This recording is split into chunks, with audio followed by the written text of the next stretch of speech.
Medicina e petiana bolsista do PET Medicina e Enfermagem, e eu vou facilitar hoje a atividade PET Amigare, com o tema pneumonia, que foi organizada pela petiana Carmen Irani dos Santos Oliveira, sob a tutoria da professora doutora Ieda Maria Lousada Guedes. Pode passar. Introdução. A pneumonia é uma palavra que vem de origem grega e ela significa, ela é a união de duas palavrinhas, pneumo, que significa pulmão, e ia, que é um sufixo utilizado para doença. Então, seria uma doença nos pulmões. E ela tem como definição ser um resultante de uma complexa interação entre os agentes agressores e o sistema imunológico no parênquima pulmonar. Ou seja, ela é um processo inflamatório necessariamente agudo que acontece nos pulmões em decorrência de uma infecção bacteriana, viral ou fúngica. E segundo a OMS, as pneumonias são as principais causas de doenças, de mortes infecciosas no mundo. Além disso, ela tem uma forte incidência em extremos etários, ou seja, em crianças e idosos. E por que isso? Porque em crianças, geralmente o sistema imunológico ainda está sendo maturando, digamos assim, ainda está amadurecendo, e nos idosos, devido ao processo de envelhecimento, esse sistema acaba perdendo um pouco algumas funções. A pneumonia ela pode ser dividida em pneumonia adquirida na comunidade e pneumonia hospitalar. Pode passar. A pneumonia adquirida na comunidade, como o nome mesmo já diz, ela é uma pneumonia que aconteceu fora do sistema de saúde. E isso inclui tanto as casas de repouso, asilos, como centros de psiquiatria, em que as pessoas ficam internadas, como também hospitais, consultórios e clínicas. É considerada uma pneumonia uma pneumonia adquirida na comunidade quando ela acontece até 48 horas de que a pessoa chegou ao hospital. Eu vou diferenciar isso no caso quando eu falar da pneumonia hospitalar. Essa pneumonia, que também é conhecida como PAC, ela é um dos tipos mais comuns e, na maioria das vezes, o agente etiológico dela não é identificado.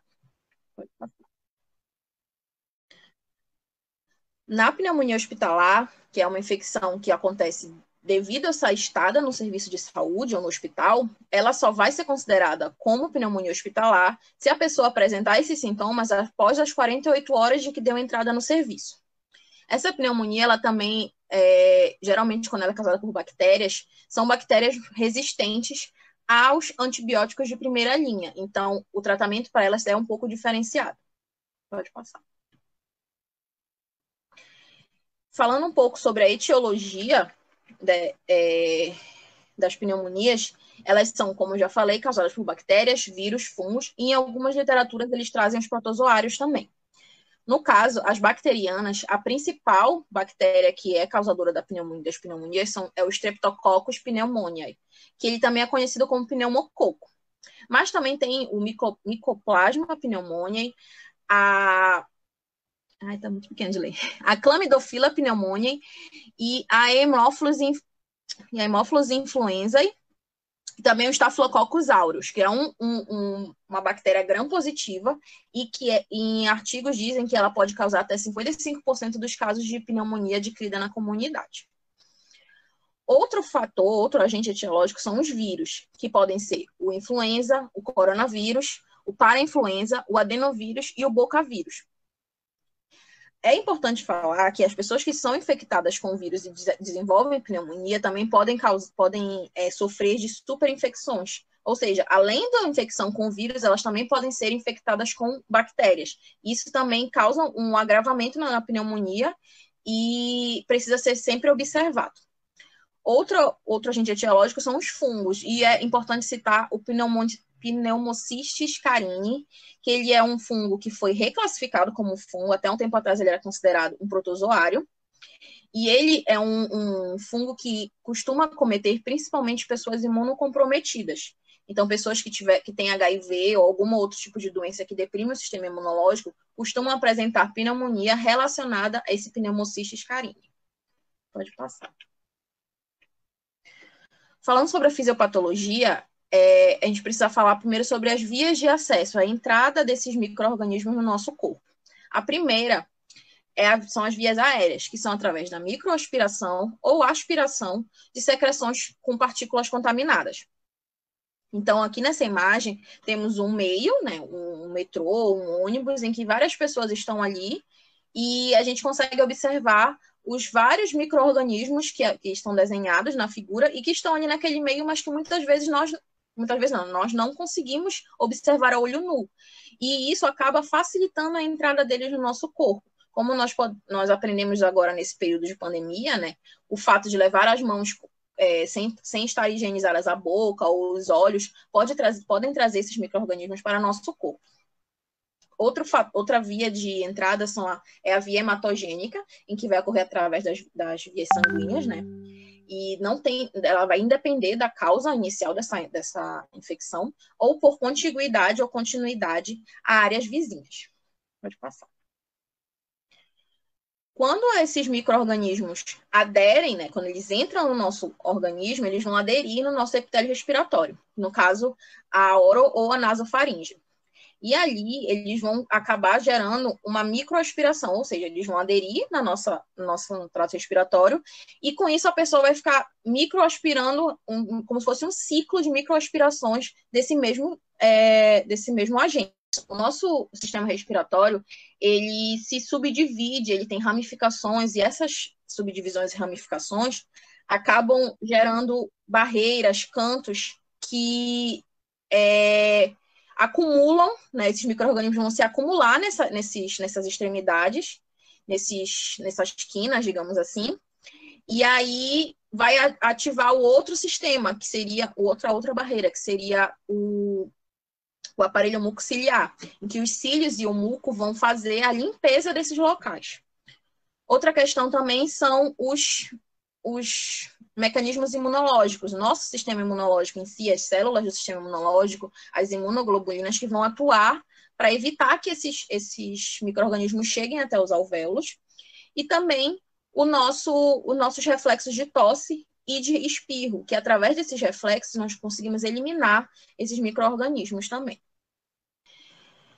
E quando esses micro-organismos conseguem ultrapassar essas barreiras implementadas pelo nosso organismo e chegam até o nosso trato respiratório inferior, vai acontecer que eles vão colonizar os nossos alvéolos, as células dos alvéolos.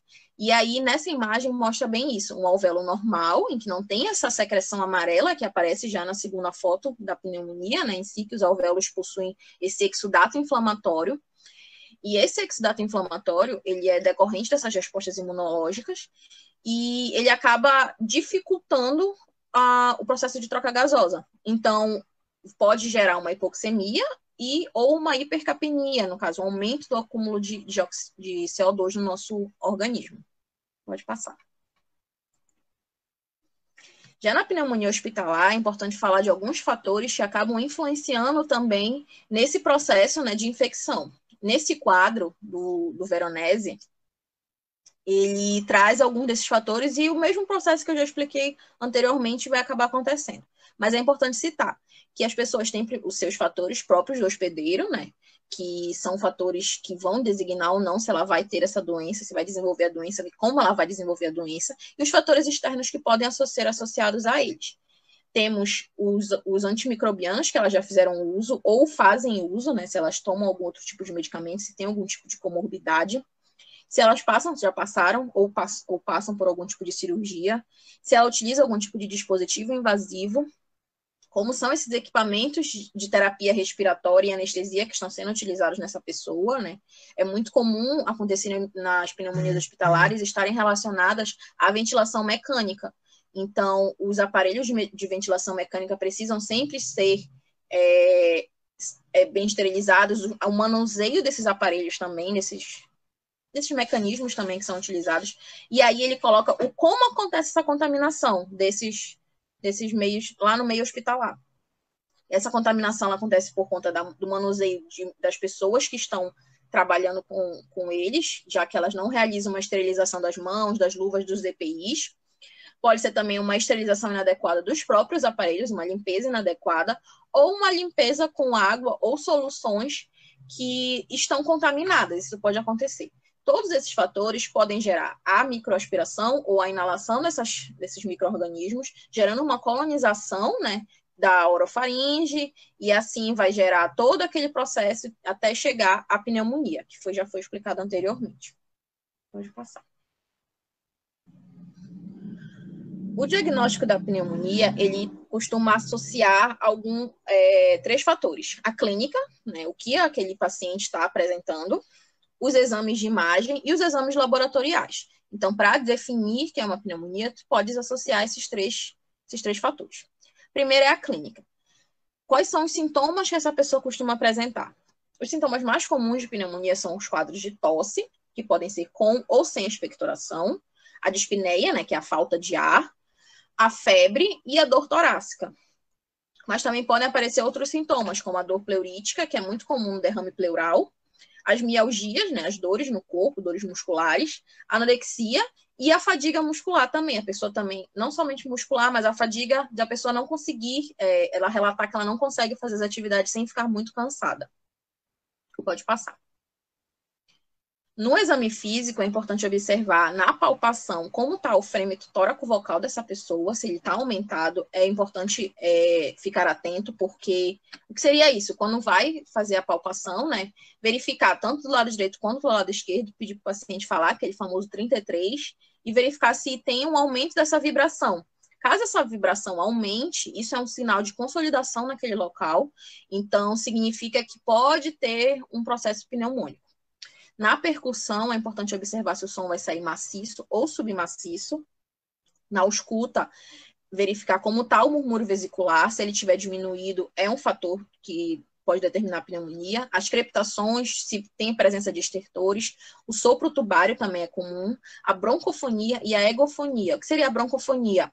É quando você pede para o paciente falar o 33, você está auscultando esse paciente com esteto, e aí, o som que vai sair no esteto é um som alto, não é o mesmo som que você sairia. Quando tá ouvindo no esteto, tu ouves mais abafado, né? Quando, no caso da broncofonia, o som que vai sair é como se ele estivesse falando normalmente, se estivesse ouvindo através do que saiu da boca dele agora e não através do esteto. E a egofonia é quando esse som que vai sair, ele sai um pouco como se fosse anasalado. Então, é importante observar esses sinais. Pode passar.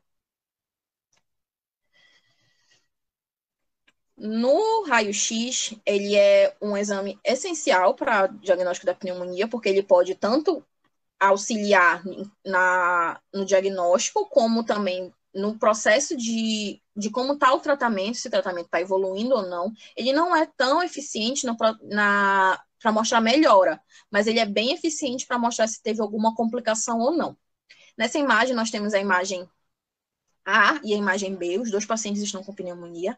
O primeiro, né, mostra uma consolidação alveolar bem nos lobos inferiores, tanto no direito quanto no esquerdo, e nesse caso ele é devido à contaminação com o Streptococcus pneumoniae. Já o B, ele é um paciente que tem, né, que vai demonstrar uma consolidação, né, essa parte mais branca, ela é espalhada em todo o pulmão, tanto do lado direito quanto do lado esquerdo. E também é importante lembrar que quando você quiser fazer o diagnóstico da pneumonia, sempre pedir o raio-x em PA. Então, no diagnóstico, nós temos a parte laboratorial, em que nós vamos pedir o hemograma, que é para verificar como está o nível de linfócitos no sangue, a gasometria arterial para verificar se teve uma hipoxemia ou uma hipercapnia, e caso apresente esses sintomas, apresente esses sinais, é importante indicar esse paciente para suplementação de O2. A hemocultura, que geralmente é feita em com duas amostras, mas ela é um exame um pouco mais difícil de se realizar, mas quando ele é realizado efetivamente, né, se tem condições de realizar esse exame, ele é muito eficiente para identificar o agente etiológico. A cultura do líquido pleural também é um exame muito eficiente. O escarro, que é importante para diferenciar, fazer um diagnóstico diferencial da tuberculose, porque pode acontecer de pensar em ser uma pneumonia na hora ser uma tuberculose, principalmente se essa infecção já tiver vários dias. O lavado broncoalveolar e os testes sorológicos. O Veronese, ele considera o padrão ouro para diagnóstico dos laboratoriais, o exame de cultura, né, da cultura do líquido pleural, e a avaliação histológica do tecido pulmonar. Mas nem sempre esses exames são fáceis de serem feitos e baratos, então ele recomenda fazer o raio-x, os exames mais simples laboratoriais e principalmente a clínica desse paciente. Pode passar. Para definir como vai ser esse tratamento, para definir se esse paciente tem algum risco, se ele corre o risco dele evoluir para uma pneumonia mais grave, podem ser utilizados os scores prognósticos. Eu trouxe nessa apresentação 2 scores. Um que é um pouco mais abrangente, que é o Pneumonia Severity Score, e ele foi elaborado por Fine, colaboradores, em 1997, e ele traz a avaliação de vários fatores, os fatores demográficos da pessoa, as comorbidades associadas, os achados feitos no exame clínico e os achados laboratoriais. Então, para cada um desses fatores, ele tem subitens, e nesses subitens são pontuados. Caso a pessoa apresente certa pontuação, ele vai se definir se é alto, baixo ou médio risco. Pode passar para o próximo slide. Nesse slide tem a tabela que vai definir esse risco. Se ele é baixo, ele geralmente é considerado baixo de 0 até 90 pontos. Acima de 90, ele já começa a indicar o paciente para internação hospitalar. Caso o paciente apresente risco alto, acima de 130, é um paciente muito sugestivo à UTI. Além disso, ele traz também a mortalidade, as taxas de mortalidade de acordo com o risco. O paciente acima de 90, ele tem uma taxa de mortalidade de 8,2% até 31%. Pode passar. Um outro score é o CURB 65. Ele é uma escala um pouco mais simples e um pouco mais fácil de ser aplicada, principalmente em ambientes de urgência e emergência. E ela traz 5 fatores que vão ser avaliados no momento da consulta ou do atendimento. O C seria o nível de consciência dessa pessoa, se ela apresenta algum tipo de confusão mental. Como eu falei anteriormente, principalmente os idosos, eles não apresentam febre ao ter a pneumonia, mas eles apresentam confusão mental. Então, caso essa pessoa apresente confusão mental, é importante marcar um ponto. Caso a ureia esteja acima de 50 miligramas por decilitro, também marca mais um ponto. A frequência respiratória de 30 inspirações por minuto também marca mais um pontinho. A pressão sanguínea, né, como está a PA, se ela tiver menor que 90, a diastólica, e a sistólica menor que 60, também já considera mais um ponto. E a idade da pessoa, se ela for acima de 65 anos, também se marca mais um ponto. Na tabela ao lado, nós temos o tratamento que seria indicado, né, para cada pontuação. De 0 a 1, tratamento ambulatorial, então a pessoa só ia ao consultório, receberia uma receita, as indicações de tratamento e faria a medicação na sua casa. 2, indica-se uma internação rápida, breve, para só fazer o medicamento mesmo. Em 3, uma internação hospitalar em que precisa ser feita um pouco mais de observação, principalmente no nível de saturação dessa pessoa. E o 5, pode-se considerar uma internação na UTI, né? Considerar um leito de UTI para essa pessoa, principalmente por conta do acometimento respiratório. Pode passar. Próximo, nós temos o tratamento, em que eu dividi aqui em 2 partes, o tratamento ambulatorial e o tratamento hospitalar, que seria internado, né? No tratamento ambulatorial, é importante a gente perceber se a pessoa já tem algum tipo de comorbidade prévia ou se ela não tinha nenhuma outra doença previamente à pneumonia. Caso ela não tenha, é indicada a utilização de antibióticos macrolídicos ou beta-lactâmicos. Caso ela tenha algum tipo de comorbidade prévia, é importante associar o macrolídico mais o beta-lactâmico ou utilizar uma quinolona respiratória. Pode passar. Isso. No tratamento hospitalar, ele pode ser tanto na enfermaria quanto na UTI. Na enfermaria, recomenda-se o uso do macrolídeo mais o beta-lactâmico ou o uso de uma quinolona. E na UTI, recomenda-se o beta-lactâmico mais o macrolídeo ou a quinolona também, ou ainda um beta-lactâmico mais uma quinolona, principalmente nos casos de pseudomonas aeruginosa, que as pessoas que são diagnosticadas com esse agente etiológico, eles recomendam-se a utilização desse protocolo de tratamento. Pode passar. Na prevenção, eu dividi em duas partes. A prevenção para as pneumonias associadas adquiridas na comunidade e na pneumonia hospitalar. Na adquirida na comunidade, é importante perceber como está o ambiente, verificar possíveis pessoas que tenham pneumonias, que tiveram a pneumonia e contato dessa pessoa para que sejam informadas e isoladas, caso necessário, e sejam atendidas também. É importante a vacinação, tanto quanto a anti-influenza, quanto a vacina pneumocócica. A higiene é super importante, a lavagem de mãos, os hábitos de cobrir a boca ao tossir ou espirrar. O etilismo, né, a redução do consumo de álcool também é um fator que pode ajudar na prevenção de doenças, tanto da pneumonia como de diversas outras doenças. O tabagismo, que é um fator que, caso a pessoa tenha pneumonia e seja fumante, é um fator muito agravante. E também evitar o contato com crianças, no caso dos idosos principalmente, porque as crianças, elas costumam ter muitas infecções respiratórias quando são muito pequenas, e os idosos, eles já não têm tantos mecanismos de defesa, como eu falei anteriormente. Então, o contato entre esses dois podem causar mais pneumonias, principalmente nos idosos. Já no caso das pneumonias hospitalares, vacinar esses pacientes que têm um alto risco, esses pacientes que nos scores apresentaram um risco mais elevado, também é importante fazer a vacinação, ou idosos, principalmente pacientes que têm outro tipo de comorbidade.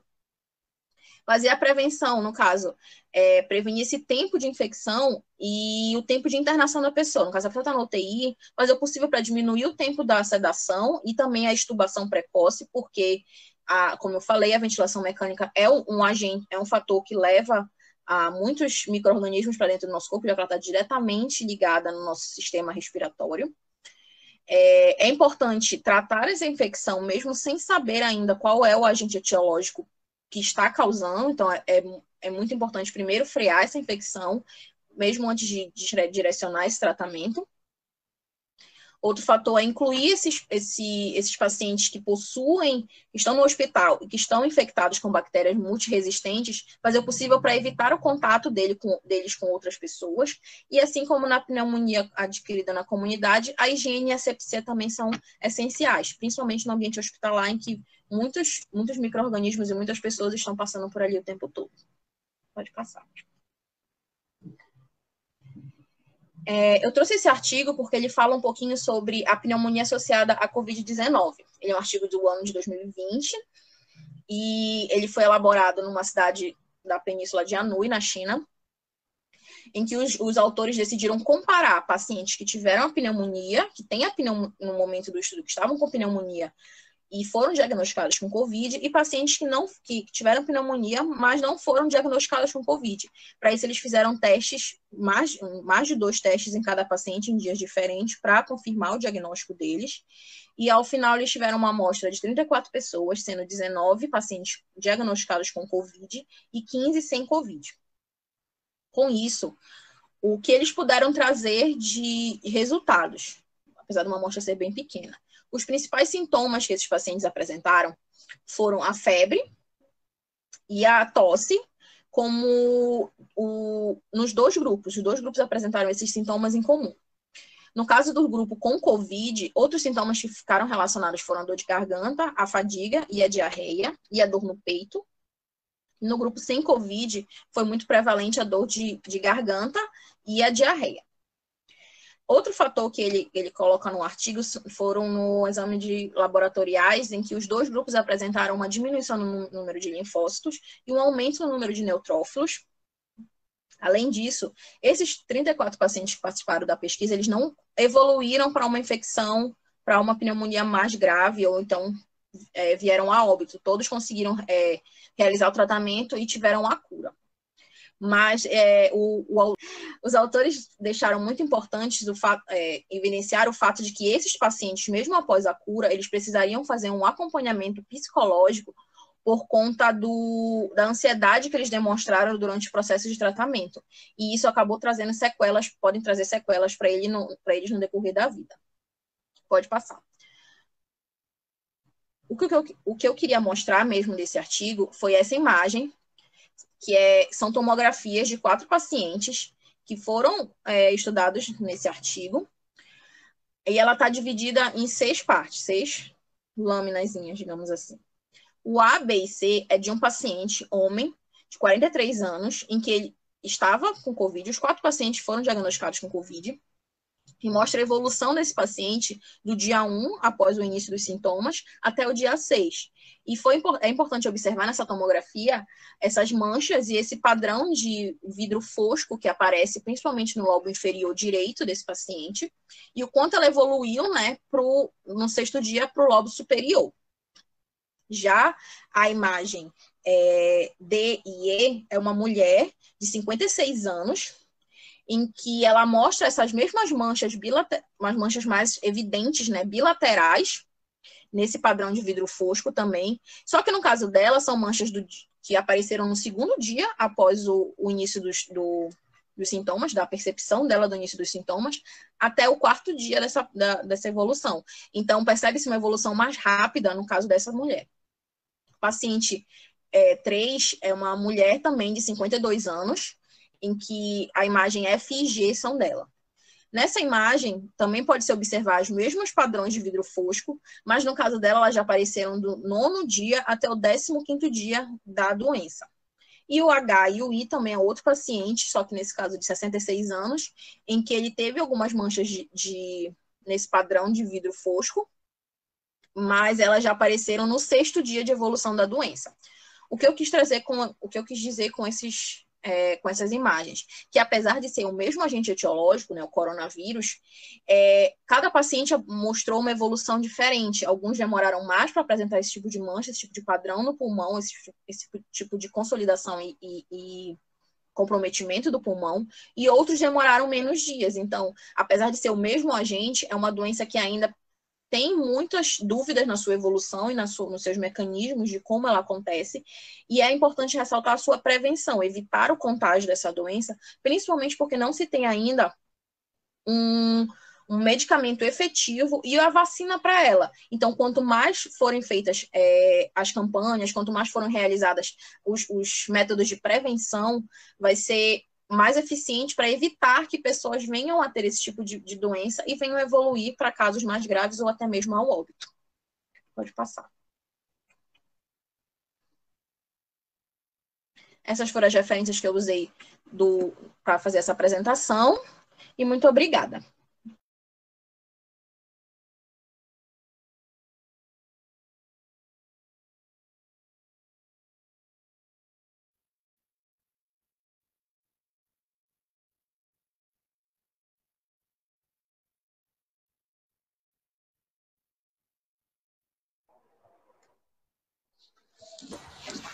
Ok, boa noite a todas, todos e todes. Hoje nós iremos discutir o PET Amigari, com o conteúdo facilitado pela Beatriz Oliveira, sobre o assunto pneumonia. E agora, como didaticamente exposto pela Beatriz, passaremos para a segunda fase do PET Amigari com a discussão sobre a temática, juntamente com a Carmen Oliveira e Eduarda Pastana. Boa noite, Beatriz, Carmen, Eduarda.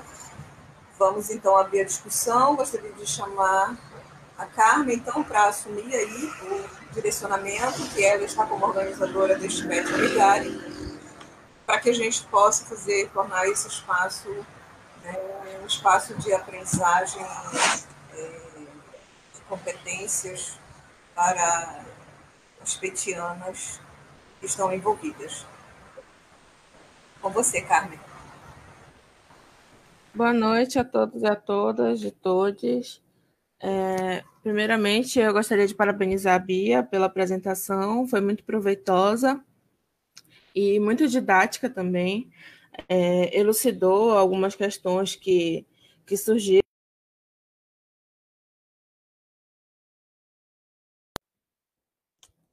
E é isso. Obrigada, Bia.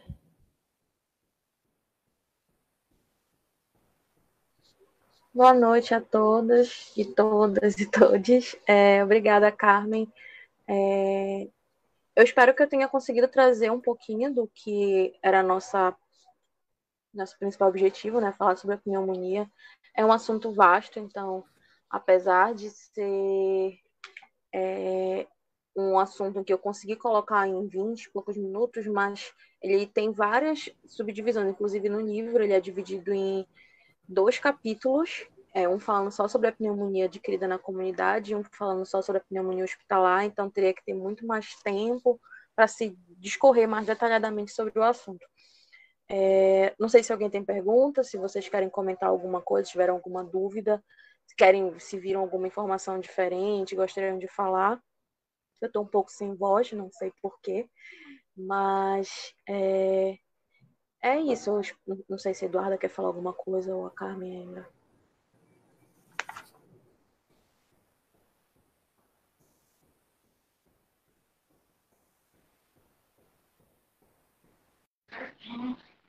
Eu não sei se Bom, meu áudio vai Beatriz, parabéns pela apresentação. Eu não consegui ver agora, porque estou com problema de internet. Inclusive, peço desculpa por não estar abrindo aqui o meu vídeo, somente o áudio,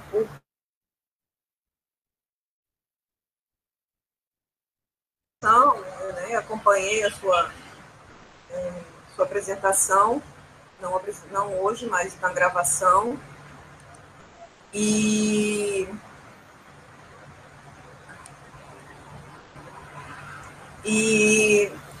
eu gostaria de direcionar aqui as perguntas de alguma forma que possam ter. Carmen, você tem questionamentos, contribuições do teu aprendizado?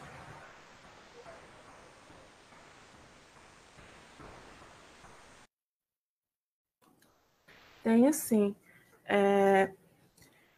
Eu achei muito interessante a parte que a Bia abordou o exame físico, porque na referência que a gente usou para estudo, ele não elucidava tão bem essas questões do exame físico, como a egofonia, a broncofonia, a redução dos murmúrios vesiculares,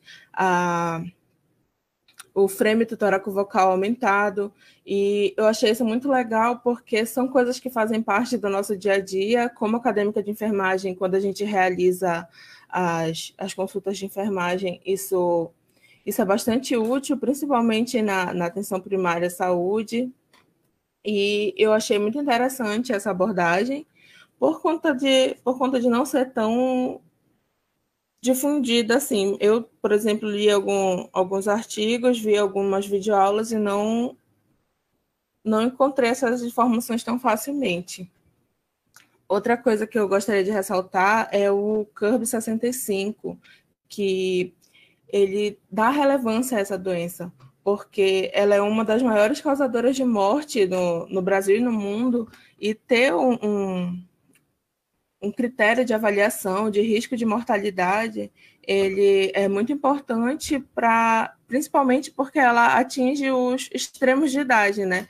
Então, esses critérios de avaliação, eles fazem com que essas mortes, o número de mortes seja diminuído. Acho importante também ressaltar a questão da microaspiração, no caso da pneumonia hospitalar, a questão das microaspirações durante a limpeza dos aparelhos, no caso do tubo traqueal. É muito importante levantar essa questão, e foi muito enriquecedor ler sobre isso, me aprofundar nisso, por ser uma coisa que por ser um trabalho da enfermagem, um trabalho que a enfermagem realiza. Então, é bom para que a gente, nos nossos próximos estágios, nas nossas visitas técnicas aos hospitais, como o Barro Barreto, nós possamos observar isso para fazer isso da maneira correta, para não correr esse risco de contaminar o paciente durante uma limpeza.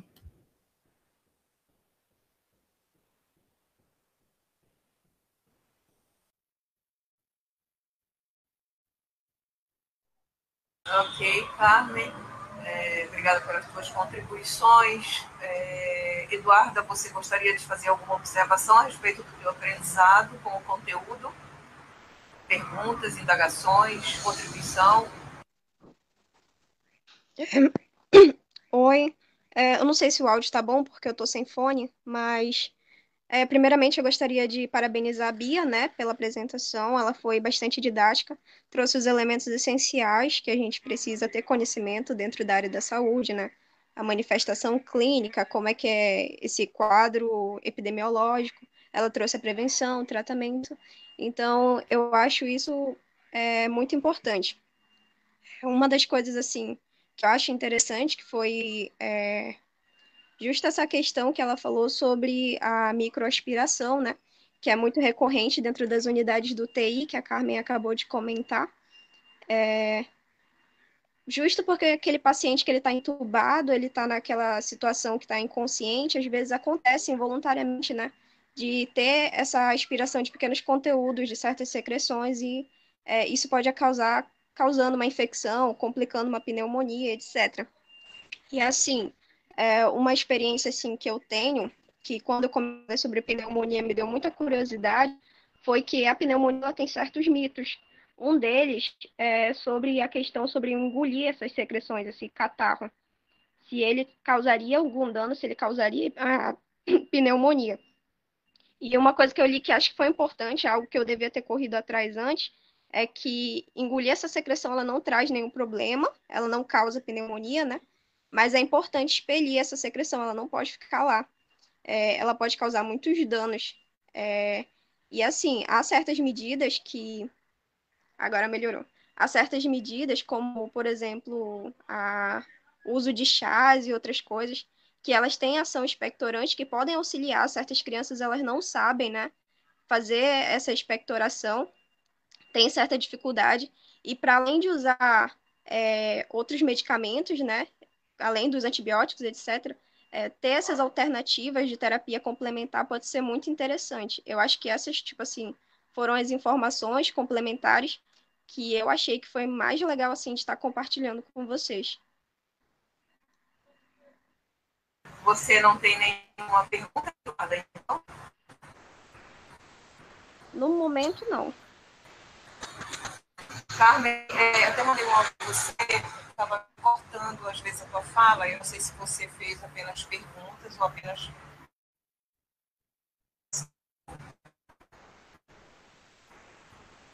O seu áudio está cortando também. A gente não está conseguindo lhe ouvir. Está me ouvindo? Mais ou menos.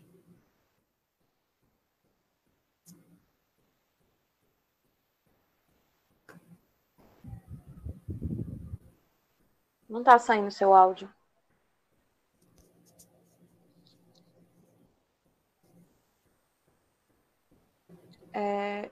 Não sei se a professora está falando, mas só queria trazer um comentário, porque eu acabei não falando isso na hora da apresentação. Em alguns lugares eu achei que eles também subdividem um tipo de pneumonia que seria uma pneumonia química. E aí eu fui atrás de investigar o que seria isso, mais ou menos, mas eu acabei encontrando que não é esse o termo certo, né? O nome seria pneumonite química, que seriam pessoas que tiveram a inalação de fumaça, substâncias tóxicas, agrotóxicos, e isso acabou causando, né? Acabou chegando lá nos alvéolos e causando uma inflamação, que também vai ocasionar todos esses sintomas da pneumonia clássica, mas ela não é considerada uma pneumonia, ela é considerada uma pneumonite química. Outra coisa que eu queria falar é sobre a questão de que muitas pessoas também falam sobre eu tive um princípio de pneumonia e tal. Não existe esse termo, princípio de pneumonia. A pessoa desenvolve a pneumonia ou ela não desenvolve. Geralmente se confunde muito por conta de é só uma gripe ou algo do tipo, mas é bom ficar atento, principalmente na duração desses sintomas. A gripe, ela costuma, quando a pessoa começa a demonstrar febre, dor no corpo, essa secreção nasal, é importante analisar se isso passa com o uso da medicação, se ela tomou um antitérmico e conseguiu reduzir essa febre, ou a febre tem mais de um dia, 2, 3 dias e não passa. se ela está sentindo dor no peito ou algo do tipo. E aí, a partir daí, é importante buscar ajuda médica para investigar se isso realmente não é uma pneumonia, se essa infecção deixou de ser apenas uma infecção no trato superior, trato respiratório superior, e acabou chegando ao trato respiratório inferior, no caso, causando essa inflamação nos alvéolos. E por isso que é muito importante também, eu acho que também tem muitas pessoas que comentam, pneumonia porque tem muita gripe mal curada, por causa de uma gripe mal curada. A questão é mais essa, de que a gripe, aquela infecção deixou de ser apenas naquele trato, né? E a partir do momento em que ela não cessou aquela infecção, principalmente se for uma infecção bacteriana, isso acaba chegando até os pulmões, os alvéolos, e vai desencadear essa pneumonia. Mas isso não significa que todo mundo que gripe vai desenvolver uma pneumonia. Acho que é isso que eu queria comentar. Se eu lembrar de mais alguma coisa, não sei se as meninas querem trazer mais alguma coisa. Se a professora conseguiu já ligar o microfone direito, que eu acho que ela está tendo problema. Bia? Eu achei que estava falando, mas parece que não estava conseguindo falar. Eu estava perguntando se a Carmen tinha alguma pergunta, porque quando a Carmen estava falando, eu acho que a minha internet não deixou, enfim, cortava a fala dela e eu não ouvi toda a fala dela. Então, estava perguntando para a Carmen se ela tem alguma pergunta para fazer para você sobre o assunto.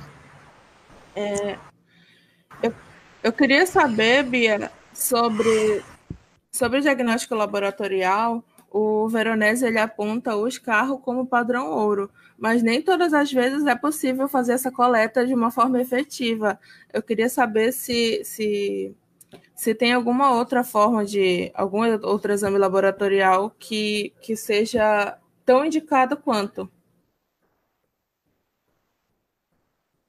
Ele colocou também a questão do padrão ouro com o exame, a avaliação histológica, né, do parênquima pulmonar, mas esse exame também é muito difícil de se coletar e acaba sendo até um pouco mais caro também, né, e demora um pouco. Então, essa questão que eu encontrei mesmo, ele usa para o escarro, o exame de cultura também, como os principais para se definir. Mas é possível tu chegares num diagnóstico de pneumonia sem fazer a utilização deles. Tu podes utilizar os exames complementares, no caso, exame de imagem, a clínica principalmente, e se tiver alguma outra alteração na parte de hemograma, da gasometria, eu acho que tu consegues fechar um diagnóstico ali, principalmente até para evoluir com esse tratamento. Eu acho que eu cheguei a falar na apresentação, o importante é começar a tratar a infecção, mesmo sem saber qual é esse agente etiológico, porque assim evita complicações, evita que isso se agrave, e principalmente se for uma pessoa que já tem algum tipo de comprometimento, né, alguma comorbidade prévia, isso vai garantir com que essa pessoa, não, ou pelo menos tentar, né, que essa pessoa não evolua de uma forma tão grave da doença.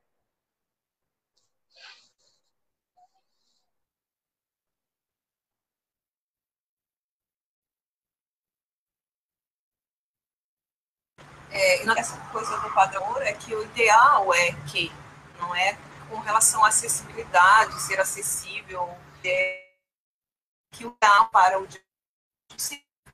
imagens, né? Imagens, bem como a ausculta, o exame clínico, com o diagnóstico. Inclusive porque, principalmente se for hospitalar, nós estamos pensando, nós estamos trabalhando agentes causadores que podem ter grande resistência já, né? Então, é importante que se feche, né, que faça um hemograma e um antibiograma no sentido de encaminhar para o processo, né, que é muito comum dentro do ambiente hospitalar, principalmente dentro de espaços de unidade intensiva, né? E onde, na verdade, o fato da pessoa estar simplesmente acamada, isso daí pode encaminhar, né, o processo para que seja desenvolvida uma pneumonia. Eduarda, tem alguma pergunta?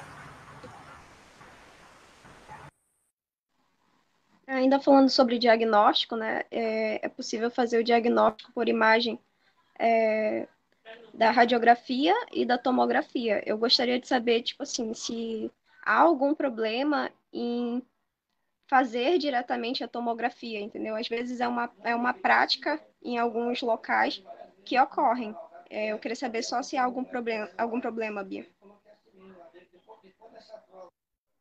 Não, não tem nenhum problema de fazer. É porque o raio-x ele é geralmente o exame mais, como até está falando, mais acessível. Então, qualquer urgência, emergência, UPA, sempre vai ter um raio-x funcionando, até nos interiores. A tomografia ela já é um pouco mais complicada, mas se tiver a tomografia, também não tem problema nenhum na utilização.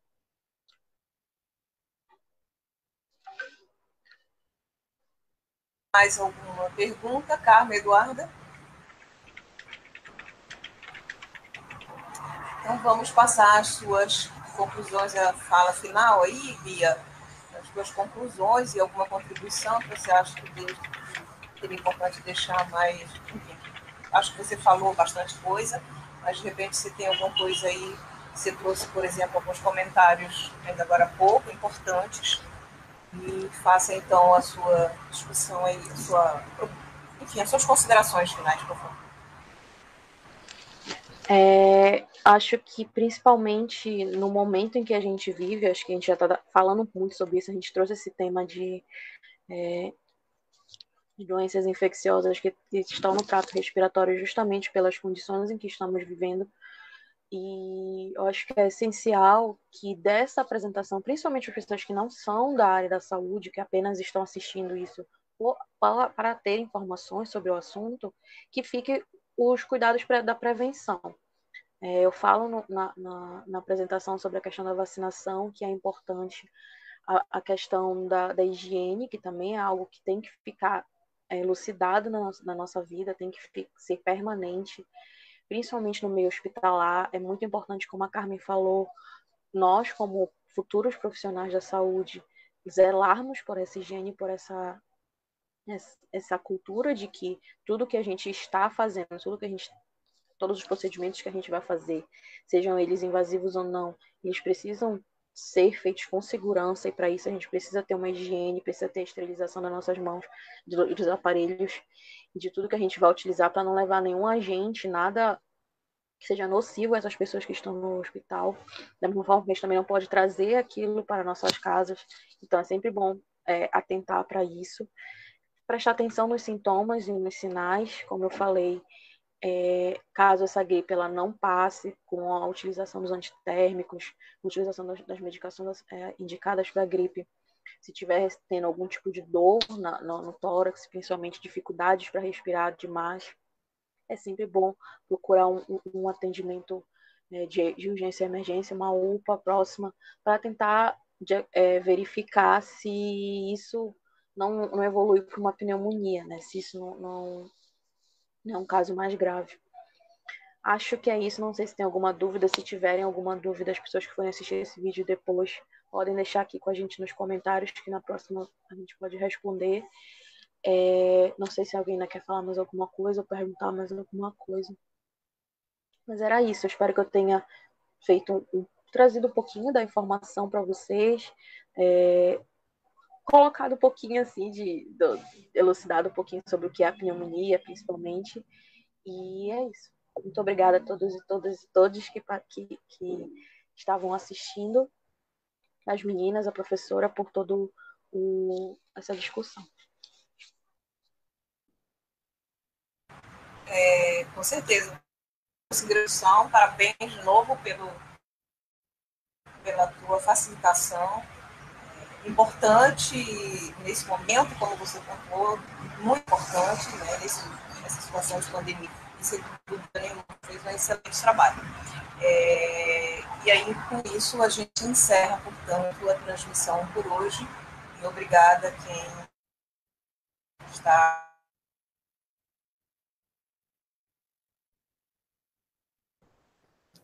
A sua voz sumiu de novo, professora.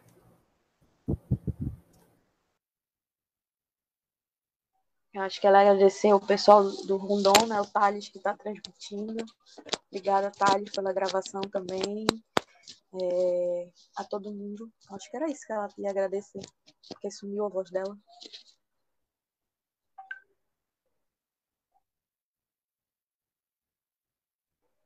Obrigada, gente. Tchau.